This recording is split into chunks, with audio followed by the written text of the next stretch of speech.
everyone. We're the other half of the team Zika.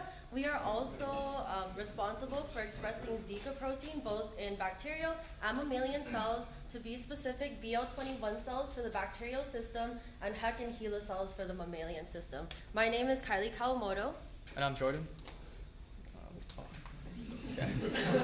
All right, so our investigative question was, can we get these bacterial and mammalian systems to actually go forth and express our fusion constructs? Our fusion constructs are made with Zika envelope and NS3 in either vector backbones. Our vectors are PET15B, GFP, and V5 His.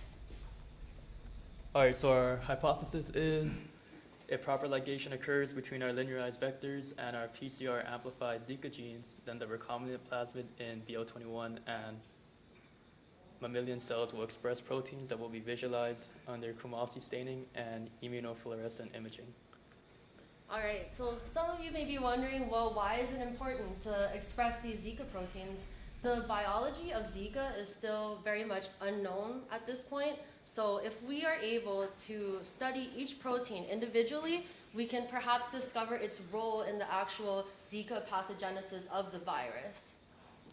So these proteins will be utilized in vaccine development. The NS3 is a viral protease that aids in the replication of the virus. And the envelope is a structural protein that can be detected by the immune system. All right, so our first part of this experiment is to actually create the recombinant DNA and then clone them into bacteria. Dr. Kaufusi was able to transvect the recombinant DNA into the mammalian cells. All right, so prepping our vector. For the bacterial system, we use PET15B, and to do so, we double digested it with enzymes BAM, H1, and ECOR, and NDE1. Then we ran that on a gel. So right here, we ran that on an agarose gel to confirm if the fragment size was correct. So for this example, if restriction was done properly, you'd have two bands. The green one, the smaller one, is our gene, and the larger one in yellow would be our vector. That would be a larger size. And after we confirmed that, we cut that out, purified and quantitated that. For our mammalian expression, we used vectors GFP and V5 His. And for those, we PCR'd those with appropriate primers that added the SBF1 and ECOR1 cutting sites. All right, so after we prepared our vectors, it was now time to prepare our inserts. So we used cDNA, which was made from the Zika RNA, as the other group had stated. With the cDNA, we used these primers here, the NS3 F1 and the NS3R, and for the envelope, we used envelope 1F and envelope reverse. This allowed specific amplification of the cDNA so that we could get those specific genes. So for our mammalian expression system, we ligated our inserts into GFP and V5 His, and to do so, we took our inserts NS3 and Zika envelope and PCR'd those with appropriate primers to add the cutting sites ECOR1 and SBF1. Our vector also contained those cutting sites ECOR1 and SBF1, and together they contained staggered ends that are able to be complementary base paired and ligated through the enzyme ligase. So much like ligation, Gibson assembly allows us to make our recombinant plasmid. The only difference is it uses 3 enzymes. Exonuclease chews up the DNA, creating 3' overhangs. This kind of facilitates the homologous DNA repair. At that time, DNA polymerase can come in, anneal each fragment, and lastly, DNA ligase can seal the DNA.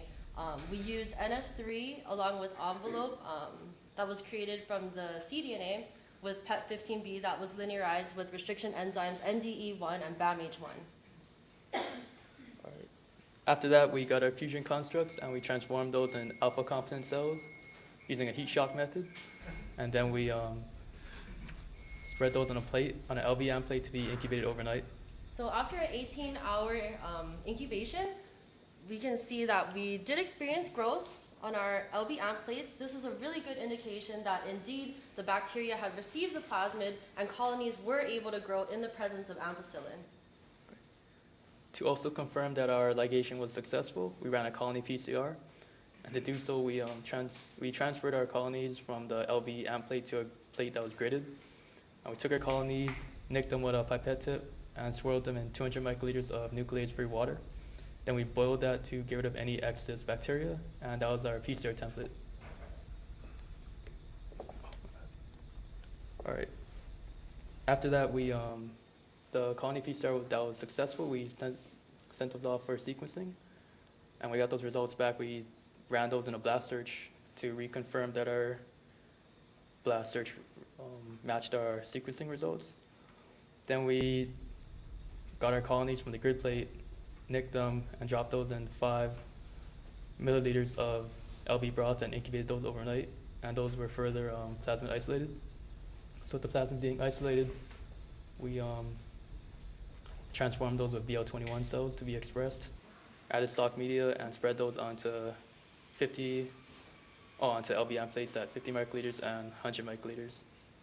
And following that, after incubation, we took our clone and took 500 microliters of that clone and 500 microliters of the glycerol stock and stored those for further usage. All right, and so the second part of our experiment involves the actual visualization of protein expression. So here we have our immunofluorescent imaging of NS3 GFP and NS3 V5 His. We have our key that kind of describes the colors you're seeing. Red is the calnexin protein in the ER, blue is the nucleus, green is the protein expression. And where we see these yellow regions, do you have the pointer? Oh, yeah. Where we see these yellow regions here, this is where you have the red ER, as we stated, the green protein expression overlapping, giving you this yellow color. And this is what we ideally would like to see. Zika proteins are localized in the ER, meaning that that's where they replicate. So this is spot on. Secondly, here we don't see as much yellow, nor do we see green. This probably means that the transfection efficiency was low, and this is because not every mammalian cell will accept that plasmid that we've created.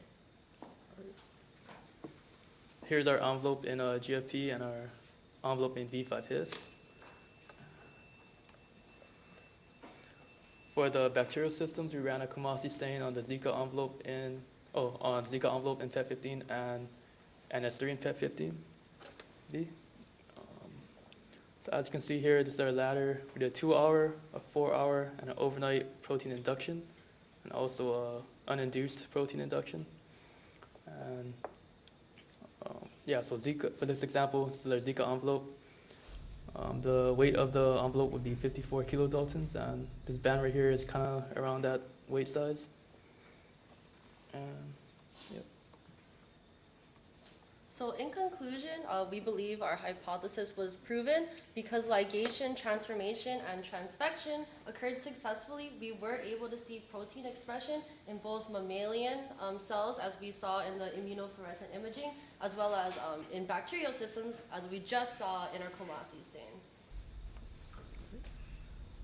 we just want to thank Dr. Nipane, Dr. K, and Dr. Kalfusi for being really good mentors and being really understanding with us this summer on INBRE. And that's all.